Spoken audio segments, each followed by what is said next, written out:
Hi, and welcome to this episode. This one will be a part of the larger InfoSec Philosophy and Theory series, which connects into the professional refinement episodes.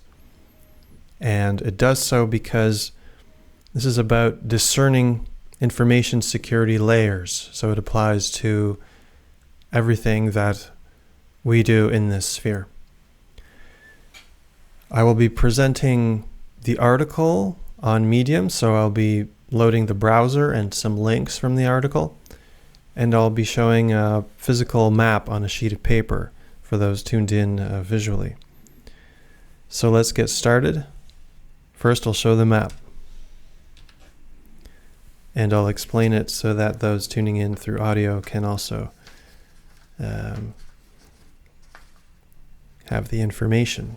So the article is called Level Discernment of Information Security Layers. And this is about something that I've come up with, but it really is a discovery of the aspects of security out there that I'm witnessing through my conversations and attempts to engage and participate in the industry, or the industries and the cultures. So I'm excited about sharing my findings, and here we go. The map has, as you can see, layers. There's some concentricity to them, meaning, as you see in the yellow here, between the four general layers that I'm presenting: the secret, the business, the professional, and the specialization. The secret, perhaps, layer contains all the rest, and it expands out towards deeper unknowns. And as you see here, I'll name these sections in a moment, but it contains sections. Within the secret is the business, within the business is the professional, within the professional is the specialization.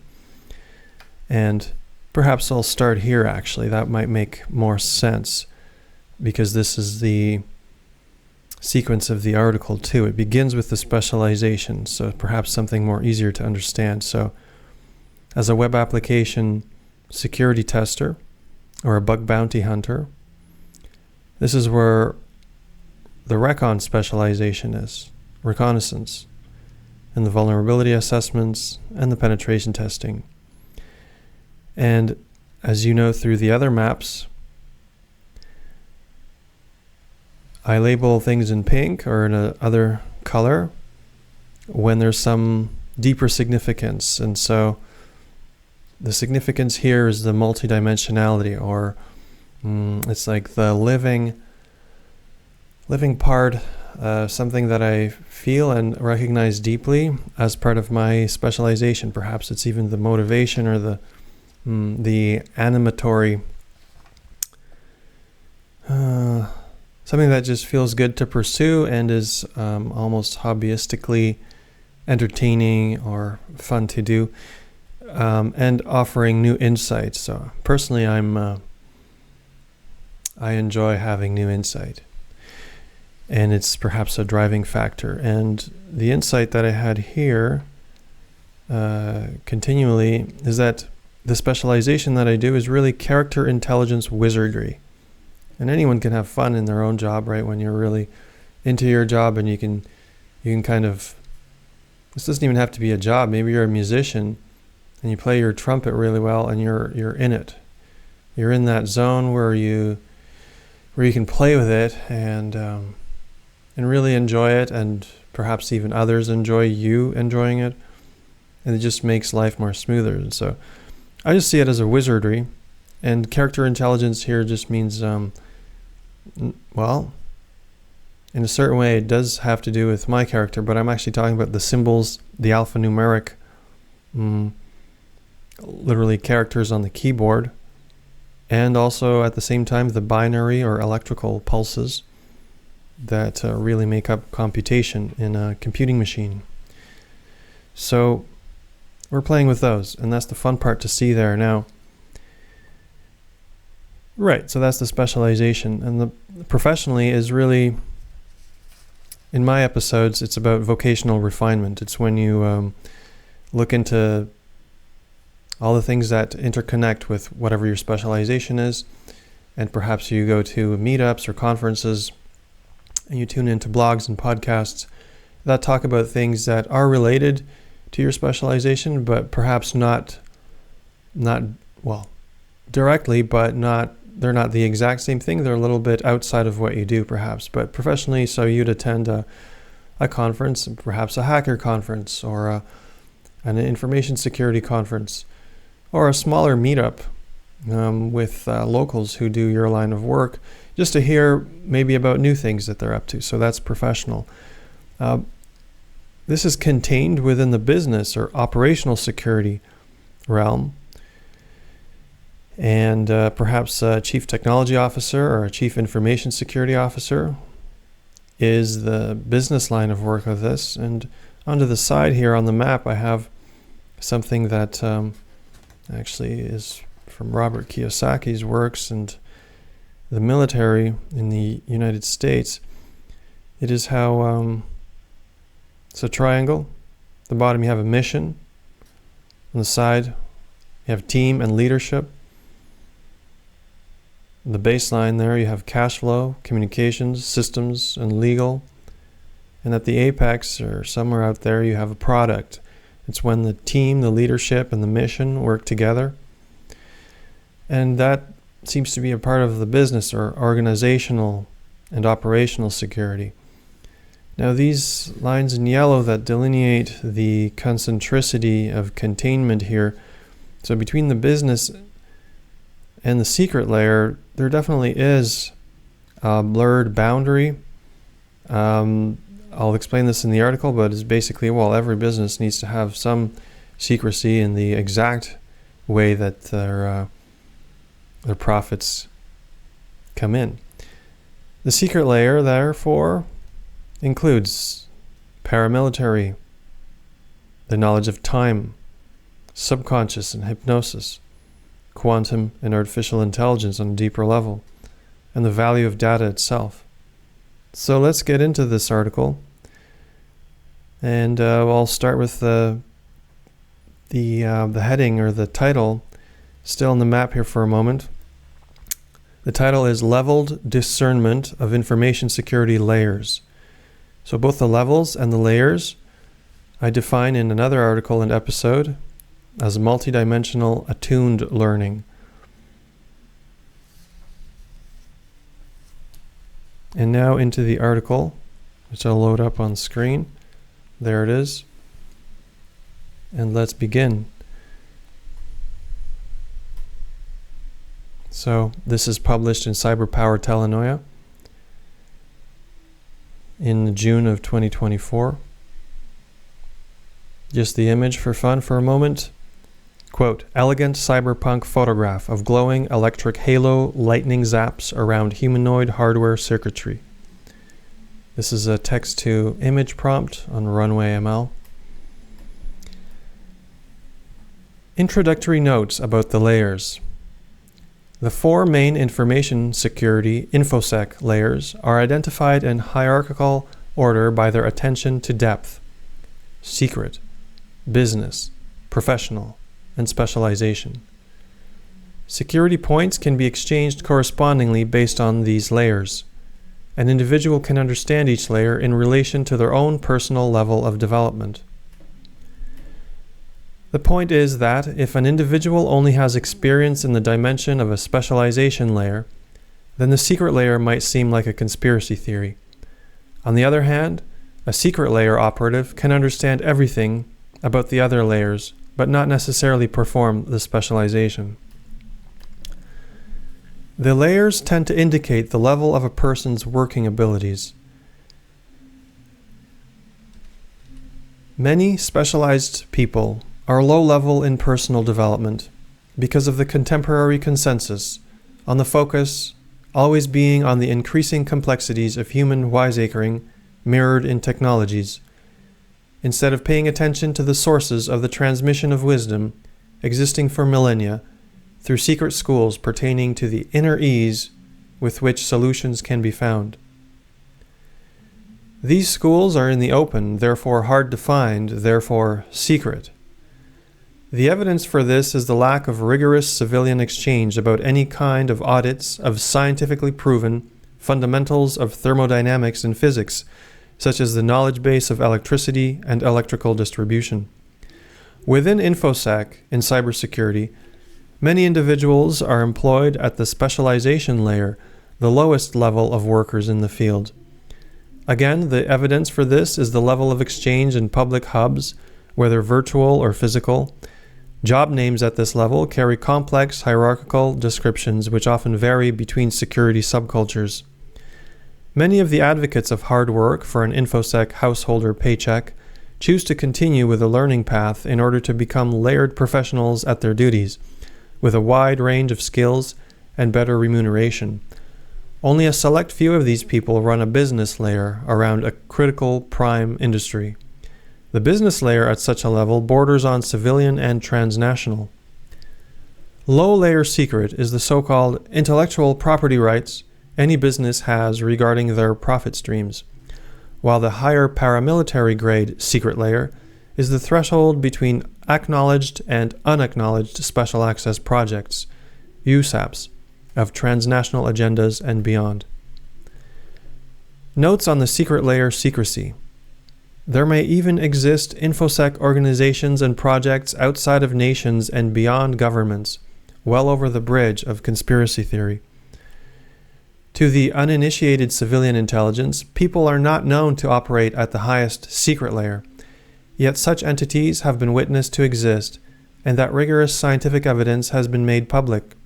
As recently as in the spring of 2024, within the Disclosure Project Intelligence Archive, or DPIA. I will now show my logged in DPIA screen here. I've logged into the archive. I've gone to the Black Budget and Black Budget Articles section. We have listed here, I will show this on screen.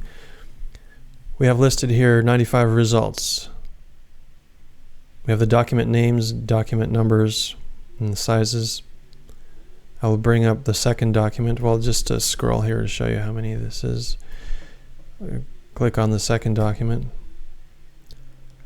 The title is A Growing Black Budget Pays for Secret Weapons, Covert Wars, in the Philadelphia Inquirer, Sunday, February 8th, 1987. So it's an article, and perhaps the first paragraph here, zooming in quietly, the Pentagon's secret black budget is growing faster than any other part of government.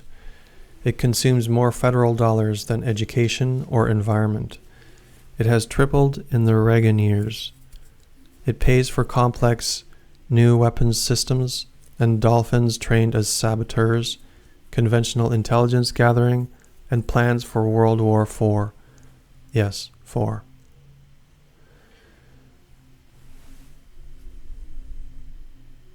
Right, and there's an article. And there's many other articles and sections in here. We're just going to continue with our article at the moment. It can be assumed that the conscience of those working secretly for a better civilization is admirable, whereas those working in secret for their own gratification at the expense of life on Earth may not necessarily have a conscience. This is a factual human trait that those without direct experience of psychopathy or narcissistic sociopathy in their lives have no working idea about it until it is too late. Either way, entities at this level within the secret layer may have operational knowledge of esoteric cosmic laws which contemporary science does not mention in university textbooks, for security reasons that perhaps only they know about. The most common attack vectors experienced against those gathering intelligence about the highest level security operatives are listed in my article here. Mesoteric knowledge of attack vectors. Now let's load that up as well. Here it is. This is on Mirror XYZ in The Sky is High. It's published on blockchain intentionally. And, right, so you can even mint this article in the sense of creating yourself a unique digital copy of it.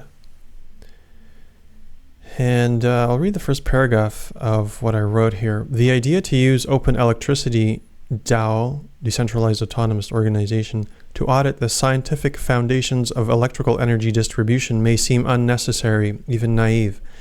The real work is in the challenges of confronting the attack vectors, which begin the moment anyone mentions free energy in a scientific community. And so the following are common forms of attacks: traps of skeptics, experts, and never-ending debate, false promises of funding, distraction through New Age and occult activities, accusation, hatred, and smear campaigns, distraction with something better, etc. And it goes on, listing probably 30 total typical attack vectors. I'm going to leave it at that for now. There will be special episodes in reading just the those articles from Mirror XYZ. Continuing with our own article here. Whereas incident response, IR, is the most human position in cybersecurity operations. At the highest levels, one probably has to deal with entities and metaphysical feelings of numbers and frequencies beyond the thermodynamics of the popular contemporary scientific realm.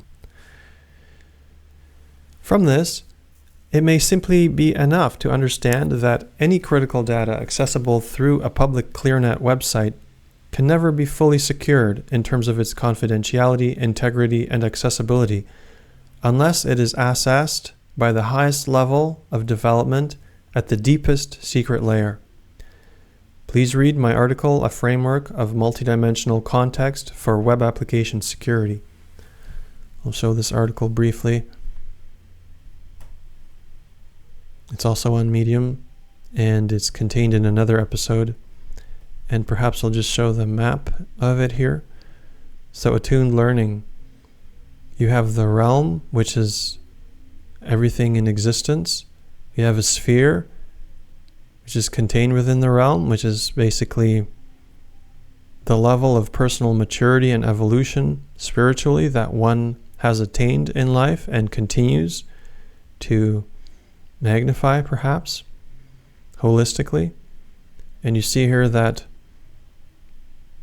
one's level depends on the expansion and expandedness of one's sphere in relation to the realm. So there is everything, and then there's one's sphere in relation to everything. And your level, my level, depends on the extent to which I allow myself to experience. Within one's experience, in general, there are dimensions. So perhaps everyone has a different dimension based on their own unique life and individual predispositions, from temperament to ability of the will to one's character. And inside a dimension, we can focus on a point. And one's ability to focus on a point depends on one's level, and what you receive from focusing one's attention, what one receives from focusing attention on a point based on one's level, then one is able to, through attuned learning, receive layers of abstract knowing. I'll leave it at that for a moment, for now. So this text, the main article that we're showing, that I'm reading now, this text continues with descriptions of my public line of work in the mentioned information security layers, from my specialization layer to my interests in the professional layer, the business layer, and finally the conspiring secret layer.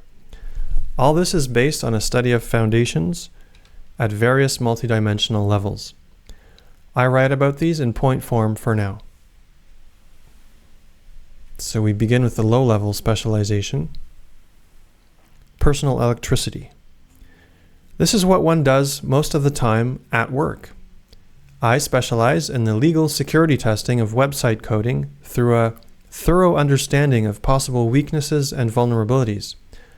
My deliverables are the reports of my assessments. My position can be labeled as bug bounty hunter or vulnerability assessor in short. The long version might be stealth recon for red teams working on offensive web application security testing. After careful self-observation, I can say that I specialize in what I call character wizardry, the manipulation of code and signal. The actions of my sitting mind connected to my fingertips enable me to enter into the software under test and play with it over time. All I do is play with alphanumeric characters and symbols. This is basically the electric firings of my brain weaving into the electric aspects of binary code traveling as electrons over telecommunications. In similar ways, everybody does something uniquely electric at work. I continue with certifications, I do the work, I write articles documenting the journey, convert these into podcast episodes, and market myself for continued, meaningful, and increasingly refined legal engagement. Now into the low-mid layer, the professional. Vocational refinement. In order to later run a business layer, one has to be professional and understand more than one's specialization. It's what I'm refining with my continued education. As one individual, I'm attempting the work of a CTO, CISO, IT director, and an SOC manager analyst for the Aspie Hackers business. In order to accomplish this, I need to understand how to outsource more and not specialize in everything. So perhaps that would be gathering other employees in an organization. Technological trends such as artificial intelligence and cloud computing count here as well as ancient foundations such as cryptography. Ancient in a comedic sense here. Well, cryptography is actually ancient. Understanding cloud services. This is a part of the professional aspect. So I'm going to list now what I believe I should be working towards understanding in my line of work in the specialization that I do. So understand cloud services. Cloud services are affecting all other companies in the field. It is possible to create all in the cloud. So make my cloud encryption key myself. What kind of cloud endpoint network incident response do I need? Set up my web apps on Amazon SaaS on their PaaS with WAF plus load balancers plus response proxy plus IDPS plus segmentation. So I'm reading this in point form because otherwise it would take too many words and expand the article. So these are listed in point forms. This is more like from my personal notes and tasks that I'm just listing here. Next heading, understand artificial intelligence. Companies should only be able to use AI if they publicly comply with regulations. For example, so that their data is not tainted. So within this, AI assistance - generative, I need to understand source data quality, or the other companies who I'm auditing perhaps as a web application security tester. I need to know that they need to understand source data quality and security. I also need to know AI, machine learning devs, they need to secure their environment, their data sources, their systems, their tools. These need to be maintained securely. AI and ML algorithm changes should be reviewed, tested, and documented. Prevent bias in algorithms and engage experts. Next heading, adversarial AI, using and breaking AI. These are headings about things I need to know again. So breaching confidentiality of machine learning algorithms, injecting tainted data into training processes, fooling deployed algorithms. Next, understand how to simulate an SOC lab. Set up remote VPS, VDI with monitoring. Set up home SOC with tools like Splunk and Active Directory, and attack with Kali Linux, and generate alerts and investigate phishing emails. So I'm just listing things that I need to professionally expand on by simulating it in my own place continually. To understand fields of affinity, so cryptography for crypto identity, such as certificates and HSMs, networks and wireless network attacks up to root, non-exploitative, and digital forensics. Those are fields I feel I would benefit in knowing and understanding more about than I currently do. Now we're going into the top mid-layer, the business layer. Subtitle, Operational Security. In order to function at the business layer, one has to be successful at the professional and specialization layers. Within a business organization, the Chief Technology Officer, or CTO, or Chief Information Security Officer, CISO, or Information Technology Director, IT, with a Certified Information Systems Security Professional, CISSP certification, may be entitled to build a Security Operations Center, SOC. The SOC is managed by the SOC Manager, who organizes the staff roles based on experience as Level 1 or L1 Analyst, Level 2 L2 Responder, Level 3 L3 Threat Hunter.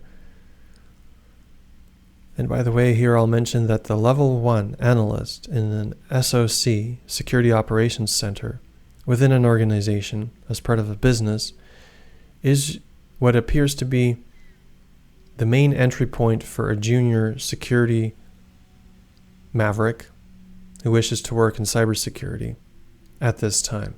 It's mostly defense-based within organizations.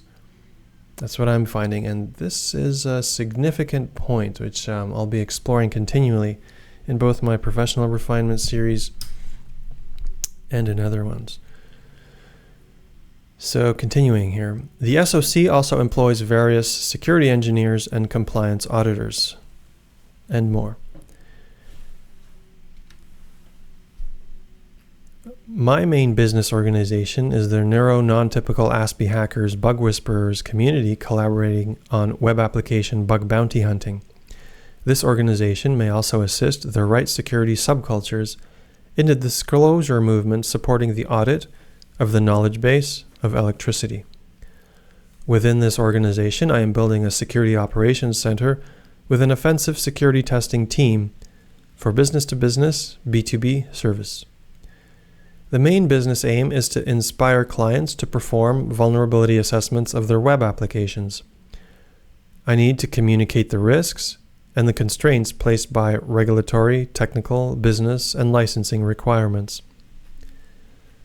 As an individual working in response to the critical need for establishing secure foundations for my lifelong investment towards significant aims, I care for, and therefore have a need, to secure the data and information of the business organization I am trying to create. I can start with a model of the threats, knowledge of the risks, and a list of all the people and devices to secure. I must maintain select top secret levels of work with security controls, and be able to withstand an APT attack through a solid security foundation, strong encryption, and constant monitoring. This starts to make sense when one cares about a business using an enterprise architecture baseline, such as the following general sequence. These are in point form now. Begin with a threat landscape map, an attack framework and incident response playbooks with anti-forensics shut down. Write policies, adopt the most secure framework. Initialize risk management, designate sensitive information, and create data roles. Identify identity, design identity access, claim identity. All people and devices in the business need to be identified. Physical endpoints and transmission ready. Turn off social, designate physical locations. Cryptography. Apply certificates, hardware security modules, HSMs, communications on devices. Software. Assess and understand vulnerabilities as part of SS DLC. Critical data needs resilience, backup, and protection of power.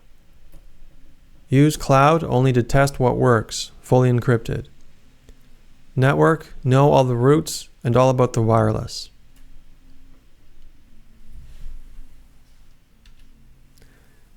Now we get into the top layer, the secret. And for a moment here, I will show the map again. So we've gone through a bit of the specialization, the professional, the business, and now we're going to talk about some quirky things in the secret layer. So I'm going to put on my mustache, as I do usually when we talk about things in depth. So the top layer, the secret layer, has the subheading of subconscious, hypnosis, time, value of data, quantum AI. Even if only at the abstract level, or perhaps spiritually, the secret layer helps me connect the dots where there is apparently only empty space. It is like the fabric of space-time itself. The secret is the meaning. In order to function at the InfoSec secret layer, one has to be successful at the specialization, professional, and business layers in this sequence. The following is a selection of expandable topics of the secret layer.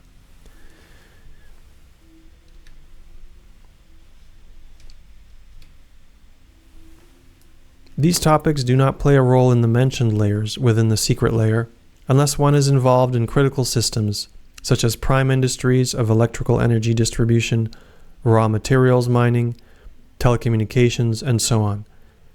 These systems have often been founded on secret layer work spanning hundreds of years and currently in the hands of a very few initiates. At the moment, I only work in the specialization layer, but I do have experience in the containing professional, business, and secret layers. To ground all this, I certified in cybersecurity foundations with the CompTIA Security Plus. I know this is a basic security certification, perhaps completely not needed, but through it I understood quite a bit about what's accepted in the contemporary field at the foundation level. So I have completed other certifications also, and most of these I will keep private. I took this mentioned course quite seriously, did all the work, and contemplated it in relation to my 25 years of work with computers and people in other fields. The general knowledge base I tune into is founded on military insight, which maintains national cultural security. Please see my article, Mapping the Right Security Subcultures. Next heading here. Malicious technologies are a mirror of mass hypnosis. Meta's CEO called for scientific papers to prove the effects of social media on human minds. This is merely an invitation to try and penetrate the secret layer so that their AI can secure it better the next time. The name of their organization is Meta. Another one is Alphabet. Why? The answers may reside within the contents of a national culture whose values are reflected technologically and may further exist in the security subculture. For example, computing machines can be wrangled into botnets to perform distributed denial of service DDoS attacks. The same is happening with human minds, which can be hypnotized at the subconscious level into mind nets in order to perform distributed denial of thought DDoT attacks. Which came first, and what kind of entity would do this, and for what reason? A brief note on the time we have. Technological illiteracy and proliferation of cultures of consumption are stealing attention from deep ecology.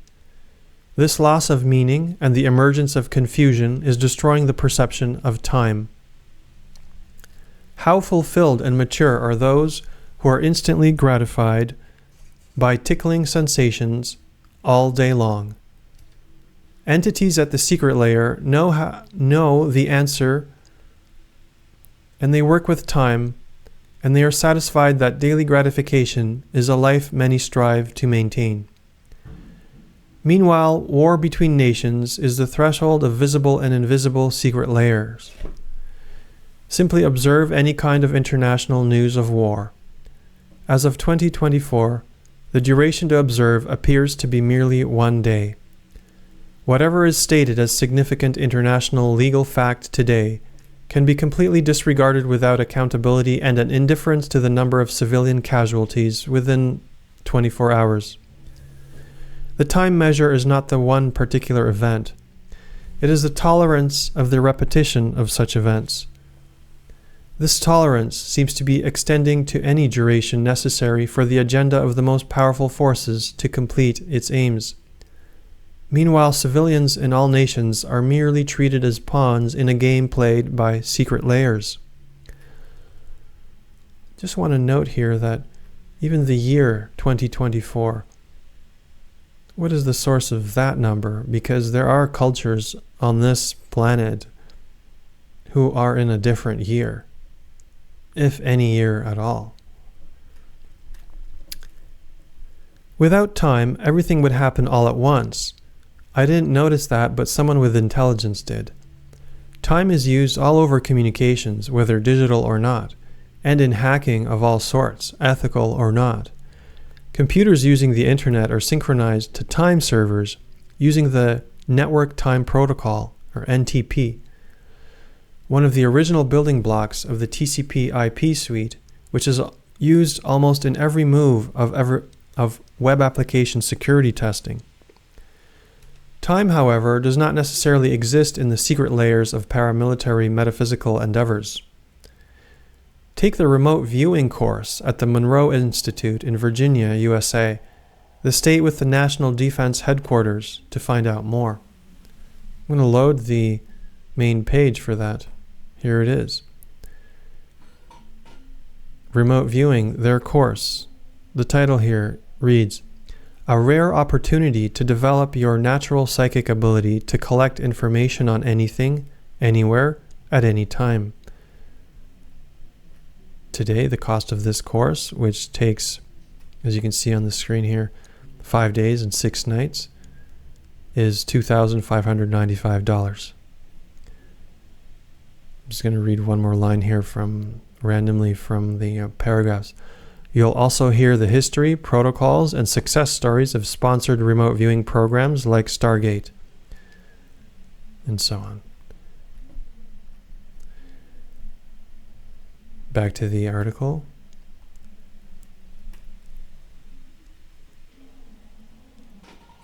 Is it possible to remotely view the private key on someone's piece of paper in their drawer? If you have not tried, then why? Just going to show the Monroe Institute one more time on screen here. In one of the bottom paragraphs, it says, "Transform your beliefs. Like most participants, you may find that you shift from a remote viewing skeptic to a believer. Many past participants also reported that they gained a deeper understanding of themselves, acquired new insights into perceptions and realities, and improved their problem-solving skills. They walked away with a greater awareness of their environment and a profound understanding that they are more than their physical bodies." Right, so I haven't participated in this course, but I have in other courses. And what I can say personally is that this is a part of my factual experience in body, mind, and emotions. And most people that I come across and mention this to have no dimension through which to be able to connect on this with me, because this is experiential. It's the extent to which you allow yourself to experience. So you can, but you don't have to. Continuing on with the article, The remote viewing method collapses time because it is instantaneous over any distance, and it is analogous to moist reality, therefore resistant to all known digital attack vectors, including electromagnetic frequency weapons of mass destruction, because, as Ben Rich, the CEO of Lockheed Martin Skunk Works, said on his deathbed, all points in time and space are connected. This is nothing new to initiates of esoteric transmission lines of established intelligent cultures. Time servers transceiving their signals through the NTP-based communication lines get their intel from atomic clocks. Why is this significant? Because with atomic clocks, one can test fundamental physics such as the effects of relativity and the constancy of the fundamental constants. By sending and receiving signals over the internet, the device in use is a part of the decentralized agreement of the timestamps provided by clocks, which form the consensus of the scientific thermodynamic reality. One way to go about technical intricacies of InfoSec is decades of complex intellectual work to align with contemporary computer science, or choosing to simply view the situation remotely with a tranquil mind. The value of data over time. Over time, data can be created, stored, transmitted, computed, and destroyed, and certain other things. Almost the same with thoughts of the mind. Either way, an InfoSec specialization has the fundamental aims of protecting the confidentiality, integrity, and accessibility, CIA triad as it's known, of personally identifiable information, PII, or data. It is against most national constitutions to have individual civilian privacy breached for any reason. Human privacy is of greatest natural ethical value. The interest to treasure and secure ethical values such as privacy through security subcultures may be too little and too late.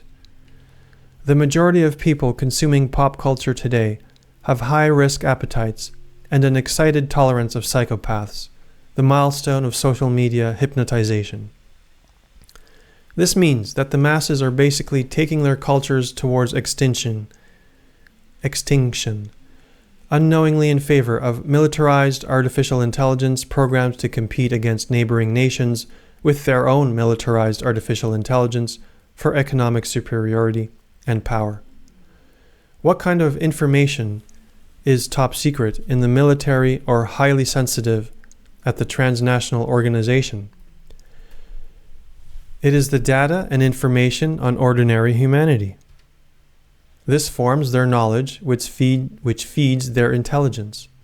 This feeds their agenda, which is sent back to the people in a feedback loop. What can the military or transnational organization do with this intelligence? They gain access to humanity with the ability to exploit the deepest human vulnerabilities, such as the pleasures of liking and disliking, and reacting to sensations, in order to form habits in certain directions. By forming the neural networks based on their own agendas over generations, they then have privileges to escalate, pivot, and persist on command by algorithm. Who exactly are the designated data owners within?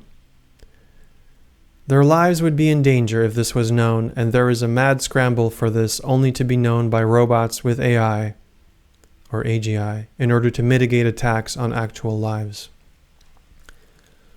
What kind of knowledge and wisdom do the highly developed humans and rogue misaligned humans have at the secret layers? It is the fact about what human beings are. It is the facts about cosmic laws on this planet. It is the facts about experiential reality. One can see that the value of data depends on one's care, need, sphere, multidimensional level, and security layer. Next heading, Quantum and AI. It may never be calculable how soon artificial general intelligence and quantum computing will emerge, but these are set to replace the contemporary system completely. The combination of such advanced software and robotics can form individual artificial lives labeled as quantum artificial intelligence. Their ability to instantly reverse engineer modern cryptography will make all civilian secrets public. Basically anything that is not of the secret layer will then be accessible, but of course only to quantum artificial intelligence. The only people at the level to understand the significance of compiling an alignment framework for a safe and wonderful quantum artificial intelligence would be those who can mediate between the representatives of the experiential wisdom compiled by thousands of years of First Nations peoples of all cultures and those working at the secret levels of security, subcultures, around critical systems of infrastructure for civilization. All this makes the choice to work for one company and not another quite significant.